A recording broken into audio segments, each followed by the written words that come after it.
So today we were actually able to take a really close look at our male Western Diamondback rattlesnake here at the Reptile Park. Western Diamondbacks are one of the largest rattlesnake species found on Earth. They're actually found in the southwestern United States, but rattlesnakes as a whole are found right throughout North, Central and South America, and there's over 70 species. Now the Western Diamondback is a desert species. They're found particularly in the Sonoran Desert in the southwestern part of the United States, which is a really harsh, arid environment, which means that snake has to be really well adapted to those harsh climates, and it actually does spend a lot of time underground, only really emerging in summer at night time to feed. Now you might be wondering how a snake finds prey items in the middle of the night, in the pitch dark. Well, rattlesnakes are really special in the fact that they're pit vipers. Between the nostril and the eye on the head, they have a heat sensitive pit, which enables them to pick up on tiny fractions of a degree temperature change in the surrounding environments, meaning they can see warm-blooded prey items like a rat or a mouse, a rodent, in the pitch dark. So the lifespan of most snakes is really unknown. We don't really have a fantastic gauge on how long many species live.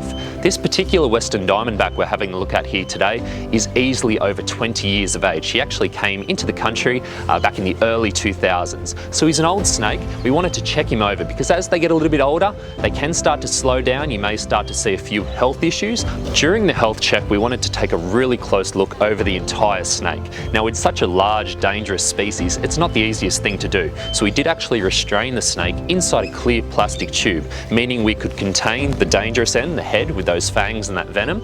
And then we took a really close look over the entire snake. We were looking at the tail and the rattle. We could look closely through the tube at the snake's head, its eyes, and everything that was going on. The snake looks in perfect condition. It's getting a little bit old, but still a fantastic individual, and is feeding and doing everything it would as normal. So while we've got this snake in the tube, it's a really fantastic opportunity to take a nice close look at that rattle, the rattle that the rattlesnake is of course very famous for, their namesake. So the rattle is actually comprised of loose segments of keratin, which is the same thing that our fingernails and our hair are made from. Now it is quite brittle and it can break, but what will happen is each time this snake sheds its skin, and it may do so 3 or 4 times a year, an additional segment of the rattle is added until it becomes quite long, but as I mentioned, it can break off. So you can't actually tell how many times a snake has shed its skin or how old a snake is by the length of its rattle. That's a bit of a myth or a fallacy. One really interesting thing about Western Diamondback rattlesnakes and a couple of other rattlesnake species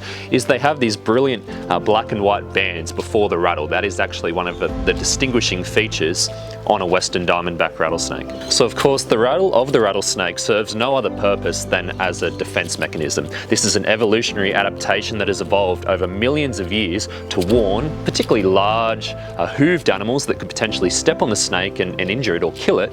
It's basically warning them that the rattlesnake is there and it's dangerous, it doesn't want to be messed with, and if the animal encroaches closer after hearing that rattle like we hear there, then the snake will use its main mode of defense, which would be its fangs and its venom.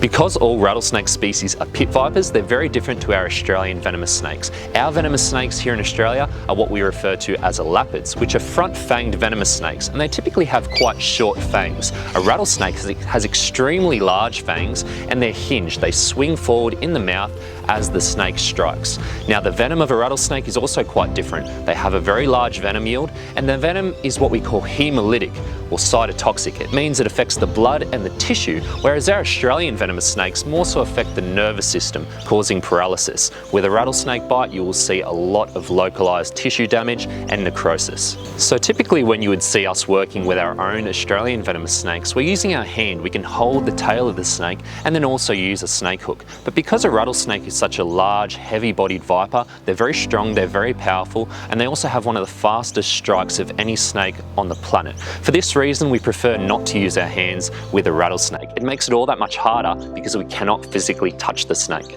Rattlesnakes are incredible animals, and they are personally one of my favorites. And we are so fortunate here at the Reptile Park to be able to keep and work with the beautiful Western Diamondback. If you do want to learn more about rattlesnakes or any of our amazing snake species that we have here in Australia, be sure to visit us here at the Australian Reptile Park.